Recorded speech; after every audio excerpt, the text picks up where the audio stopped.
നമ്മൾ അറിയാതെ ഇതൊരു മഹാസമ്മേളനമായി, വലിയൊരു പൊതുസമ്മേളനമായി, പൊതുയോഗമായി ഇത് മാറിയിരിക്കുകയാണ്. ഈ തിരഞ്ഞെടുപ്പിൽ CT ചെറി ഈ വാർഡ് കണ്ട ഏറ്റവും വലിയ ഭൂരിപക്ഷത്തോടു കൂടി വിജയിച്ച് വണ്ടൂർ പഞ്ചായത്തിലേക്ക് ചിരിച്ചുകൊണ്ട് നടന്ന് കയറും എന്നതിൻ്റെ ഏറ്റവും വലിയ തെളിവാണ് നമ്മുടെ ഈ ആൾക്കൂട്ടം, ആൾബലം. തീർച്ചയായും ഈ വാർഡ് പ്രിയപ്പെട്ട ചെറിയ ഏറ്റെടുത്തിരിക്കുന്നു. ചെറിയ കോണി അടയാളത്തിലും പ്രസിദ്ധിയെയും ആലിപ്പറ്റയെയും കൈപ്പത്തി അടയാളത്തിലും വോട്ട് ചെയ്ത് വിജയിപ്പിക്കണം. ഈ തെരഞ്ഞെടുപ്പ് നമ്മളെ സംബന്ധിച്ചൊരു കേവലം തെരഞ്ഞെടുപ്പല്ല, ഇത് ജീവൻ മരണ പോരാട്ടമാണ്. നമ്മളെ സംബന്ധിച്ച് ഐക്യ ജനാധിപത്യ മുന്നണിക്ക് ജയിച്ചേ മതിയാവും. ചെറുതായി കേവല ഭൂരിപക്ഷത്തിലല്ല, മിന്നുന്ന ഭൂരിപക്ഷത്തിൽ, ചരിത്ര ഭൂരിപക്ഷത്തിൽ നമുക്ക് ഈ തെരഞ്ഞെടുപ്പിൽ ജയിക്കണം. 10 വർഷമായി നമ്മൾ അനുഭവിക്കുന്ന സമാനതകളില്ലാത്ത ദുരന്തമുണ്ട്. ആ ദുരന്തത്തിന് ഒരു അറുതി വരണം. കേരളത്തിലെ ജനങ്ങൾ അതാണ് ആഗ്രഹിക്കുന്നത്. കേരളത്തിലെ ജനങ്ങൾ 11-ാം തീയതി ആവാൻ കാത്തിരിക്കുകയാണ്. കാരണം 10 വർഷം അവർ അനുഭവിക്കുന്ന ദുരിതമുണ്ട്.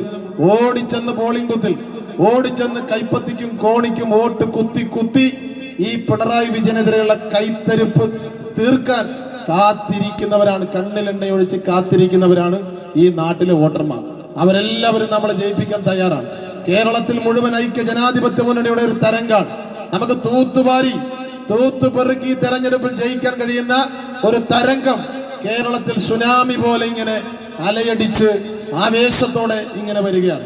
ഇടതുപക്ഷത്തെ സംബന്ധിച്ച് അവർ പരാജയം ഉറപ്പിച്ചിരിക്കുകയാണ്. ഈ തെരഞ്ഞെടുപ്പിൽ ഇടതുപക്ഷത്തിന് വേണ്ടി മത്സരിക്കാൻ പോകുന്ന സ്ഥാനാർത്ഥികളുടെ അവസ്ഥ നിങ്ങളൊന്ന് ആലോചിച്ചു നോക്കൂ. ആ സ്ഥാനാർത്ഥികൾ പലരും മത്സരിക്കാൻ തന്നെ തയ്യാറല്ല. കാരണം ഇടതുമുന്നണിക്ക് വേണ്ടി മത്സരിച്ച് വീരമൃത്യു വരിക്കാൻ ആരും ഈ തെരഞ്ഞെടുപ്പിൽ തയ്യാറല്ല. പലയിടത്തും അവർക്ക് സ്ഥാനാർത്ഥി ഇല്ലാത്ത സ്ഥിതിയാണ്. ആ സ്ഥാനാർത്ഥി ഉള്ള സ്ഥലത്ത് തന്നെ അവർ ചിഹ്നത്തിൽ മത്സരിക്കുന്നില്ല. സ്വന്തം ചിഹ്നത്തിൽ മത്സരിക്കാൻ പേടിയാണ്, ഭയമാണ്. അരിവാൾ ചുറ്റിക നക്ഷത്ര അടയാളം മാറ്റിവെച്ചിരിക്കുകയാണ്. നമ്മൾ കൈപ്പത്തിയിലും കോണിയിലും മത്സരിക്കുമ്പോൾ അവർ മത്സരിക്കുന്നത് കുപ്പിയും സോസറും, കപ്പും സോസറുമാണ്. കുപ്പിയും അതോടൊപ്പം തന്നെ ഗ്ലാസുമാണ്. അതുപോലെയുള്ള ചിഹ്നങ്ങളുമായിട്ടാണ്, കുടയും വടിയൊക്കെ ആയിട്ടാണ് ഇടതുപക്ഷം ഈ തെരഞ്ഞെടുപ്പ് ചിഹ്നമായി മത്സരിക്കാൻ വരുന്നത്. അരിവാൾ ചുറ്റിക നക്ഷത്രമല്ല, നേതാക്കന്മാരുടെ ചിത്രമല്ല. നമ്മൾ രാഹുൽ ഗാന്ധിയുടെയും സാദിഖ് അലി തങ്ങളുടെയും ചിരിക്കുന്ന ചിത്രം വെച്ച് വോട്ട് പിടിക്കുമ്പോൾ ഇടതുപക്ഷത്തിന്റെ സ്ഥാനാർത്ഥികൾക്ക് പിണറായി വിജയന്റെ ചിത്രം പോസ്റ്ററിൽ വെക്കാൻ പേടിയാണ്. 10 വർഷം ഭരിച്ച കേരളത്തിന്റെ മുഖ്യമന്ത്രിയുടെ ചിത്രം പോസ്റ്ററിൽ വെച്ച് കഴിഞ്ഞാൽ ആ സ്ഥാനാർത്ഥിക്ക് കെട്ടിവെച്ച കാശ് പോലും കിട്ടാത്ത അത്രയും പരിതാപകരമായ സാഹചര്യമുണ്ട് എന്ന് ഈ നാട്ടിലെ ഇടതുപക്ഷക്കാർ പോലും ഭയക്കുകയാണ്.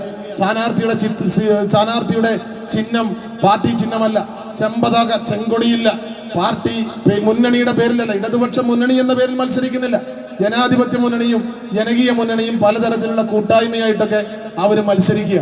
അതുകൊണ്ട് തിരഞ്ഞെടുപ്പിന് മുമ്പ് തന്നെ തോൽവി ഉറപ്പിച്ചവരാണ് ഇടതുപക്ഷമെങ്കിൽ നമ്മൾ ആവേശത്തോടെ, ആത്മവിശ്വാസത്തോടെയാണ് ഈ തെരഞ്ഞെടുപ്പിനെ നേരിടുന്നത്. കേരളത്തിലെ ജനങ്ങൾക്ക് വേണ്ടി ഈ യുദ്ധം നമുക്ക് ഏറ്റെടുത്ത് ജയിപ്പിക്കണം. ഈ രാജ്യം വലിയ പ്രതിസന്ധിയിലാണ്. രാജ്യത്തിന് എത്ര കാലം തെരഞ്ഞെടുപ്പ് ഉണ്ടാകുമെന്നതിനെ സംബന്ധിച്ച് നമുക്ക് ഭയമുണ്ട്, ആശങ്കയുണ്ട്. നരേന്ദ്രമോദി രാജ്യത്തിന്റെ തെരഞ്ഞെടുപ്പ് അട്ടിമറിക്കുകയാണ്. ജനാധിപത്യത്തെ ഇഞ്ചിഞ്ചായി നരേന്ദ്രമോദി ഇല്ലാതാക്കുന്നതിന്റെ കഥകൾ രാഹുൽ ഗാന്ധി കൊച്ചുകുട്ടികൾക്ക് പോലും മനസ്സിലാകുന്ന രീതിയിൽ നമ്മുടെ മുമ്പിൽ വരച്ചു കാട്ടുകയാണ്.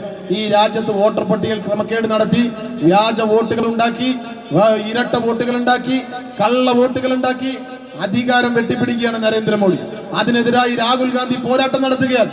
ആ രാഹുൽ ഗാന്ധിയുടെ